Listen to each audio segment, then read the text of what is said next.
మా ఫ్రెండ్స్ ఇష్టపడుతున్నారు, ఒకసారి మీరు వెళ్ళండి అనేసి చెప్పారు సార్. అవునండి. ఏం పేరమ్మా? పృథ్వీ. మినిస్టర్ గారి పిఏ పేరు ఏంటన్నారు? బందాబ్ సతీష్. ఇవ్వాలనేసి జడ్పీకి నా జాబ్ పరంగా డబ్బులు ఇవ్వాలనేసి తీసుకున్నాడు సార్.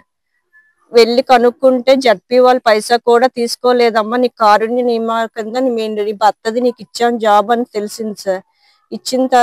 తెలిసిన తర్వాత మినిస్టర్ పిఏని నిలదీశాం సార్. నిలదీస్తే మా పిఏ మీద వీళ్ళ మీద ఇదేస్తావా అనేసి నన్ను గుమ్మలక్ష్మీపురం ట్రాన్స్ఫర్ చేశారు సార్. మేడం మా స్టాఫ్ అందరితో వాళ్ళ ఇంటికి వెళ్ళడం జరిగింది సార్. వెళ్తే 2-3 సార్లు నువ్వు నా పిఏ మీద లేనిపోని నిందలేసుకొని ఇచ్చేస్తావు, చేస్తే అక్కడ జాబ్ చేయి లేకపోతే మాని అన్నారు సార్. జూన్ నుంచి మొన్న 17వ తేదీన హైకోర్టుకు ఆశ్రయించాం సార్. హైకోర్టుకు ఆశ్రయిస్తే హైకోర్టు లాయర్ నుంచి నా పరంగా కేసు తీర్పు ఇచ్చారు సార్. ఇక్కడ సాలూరు ఎండిఓ ఆఫీసులో జాయిన్ అవ్వు అనేసి ఆర్డర్ పరంగా ఇచ్చారు సార్. అది వారవలేక నాకు సపోర్ట్ చేసిన వాళ్ళని కూడా గాయపరచడం, కొట్టడం జరిగింది. ఇంటికి కూడా వచ్చి చాలా రభస్ చేసి ఇబ్బంది పెట్టాడు సార్. వాళ్ళ అనుచరుల ద్వారా వాడు కూడా వచ్చాడు సార్. మినిస్టర్ పిఏ కూడా వచ్చారు. బర్త్డే రోజు 24 రాత్రి కూడా ఇబ్బంది తాగిసి వచ్చేసి నువ్వు నువ్వు గంట వచ్చి వెళ్ళు. మీకు నిజంగా దమ్ము ధైర్యం ఉంటే నన్ను రాజకీయంగా ఎదుర్కోండి, నన్ను మీరేం మాట్లాడాలంటే మాట్లాడండి, అంతేగాని నా బిడ్డల జోలికి వస్తే మాత్రం తస్మాత్ జాగ్రత్త, ఊరుకోను. ఈరోజు ఎవరు కంప్లైంట్ ఇచ్చారో రేపు తెలుస్తుంది కదా, వారం రోజులో 10 రోజులు నేను పోలీసులు ఎంక్వైరీ చేయమని చెప్పాను. నేను కనీసం పోలీసుల్ని మనం ఏది కూడా ప్రభావితం చేయకూడదనే ఉద్దేశంతో మా పిఏని కూడా తప్పించి నేను ప్రత్యక్షంగా నేను దేంట్లోని దూరను మీరు చెయ్యండి అని చెప్పాం.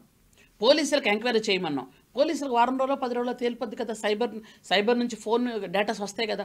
వచ్చిన తరువాత అప్పుడు నేనంటే చూపిస్తాను. ఎందుకో తెలుసా, నా మీద మీరేం అలిగేషన్ చేసినా నేను పడతాను, కానీ నా బిడ్డల మీద చేస్తే నేను పడను. నా బిడ్డలు చదువుకుంటున్నారు, నా కొడుకు చదువుకుంటుంటే వాడి భవిష్యత్తు పాడు చేయాలని ఒక గిరిజన మహిళ వెనక్కి బ్యాక్గ్రౌండ్ లేకుండా కష్టపడి పనిచేస్తూ అంచెలంచెలుగా ఎదుగుతూ చంద్రబాబు నాయుడు గారి ఆశీస్సులతో ఈరోజు ఎమ్మెల్యే అయ్యి మంత్రి అయ్యి ఈరోజు అందరికీ అందుబాటులో ఉంటూ అందరికీ తల్లో నాలికలాగా మా ఆడపడుచులాగా ఉంది అని నా కార్యకర్తలు నన్ను అందరూ కూడా ఎంతో అభిమానిస్తున్నటువంటి ఈ తరుణంలో ఎలాగైనా ఈవిడ్ని ఇబ్బంది పెట్టాలి, నన్ను ఇబ్బంది పెట్టాలనుకోండి, మీకు ఎలా కావాలంటే అలా చేసుకోండి, ఎలా కావాలంటే అలాగే ఇబ్బంది పెట్టండి. మీరు ఏం మాట్లాడితే నేను సమాధానం చెప్తాను, మీరు ఏమడినా నేను సమాధానం చెప్తాను. నా బిడ్డలు ఇందులో ఎందుకు తీసుకొస్తున్నారు, ఇది నిరూపణ ఎలాగా కాదు నాకు తెలుసు, నా బిడ్డ సంగతి నాకు తెలుసు. ఎందుకంటే నా సాలూరులో నా బిడ్డ సంగతి తెలియని వాళ్ళు ఎవరు లేరు. ఎవ్వరు కూడా ఇది నిజమా అని అలాగ ఆశ్చర్యంగా చూస్తున్నారు అందరు కూడా. నా బిడ్డను మీరు కావాలి అని హ్యూమిలేట్ చేసి ఇబ్బంది పెట్టాలనుకుంటున్నారు. సరే, ఈరోజు రేపు ఎల్లుండు 2-3 రోజులు నేను నా కొడుకు మేము ఇబ్బంది పడితే పడతాం. నేను ఇబ్బంది పడను, ఎందుకంటే నాకు ఇలాంటి దెబ్బలు 10-25 ఏళ్ళ నుంచి అలవాటు అయిపోయినాయి. కానీ నా బిడ్డ 25 సంవత్సరాలు పూర్తిగా లేని బిడ్డ కొంచెం ఇబ్బంది పడుతున్నాడు. కానీ తెలుస్తుంది వారంకో 10 రోజులకో, అప్పుడు చెప్తాను నేను ఎవరు కేసు పెట్టారు, ఎవరు పెట్టించారు అన్నీ బయటకు వస్తాయి పోలీసుల ద్వారా. బయటకు వచ్చిన తర్వాత అప్పుడు చట్టం న్యాయం తన పని తను చేసుకెళ్తుంది గ్యారంటీగా.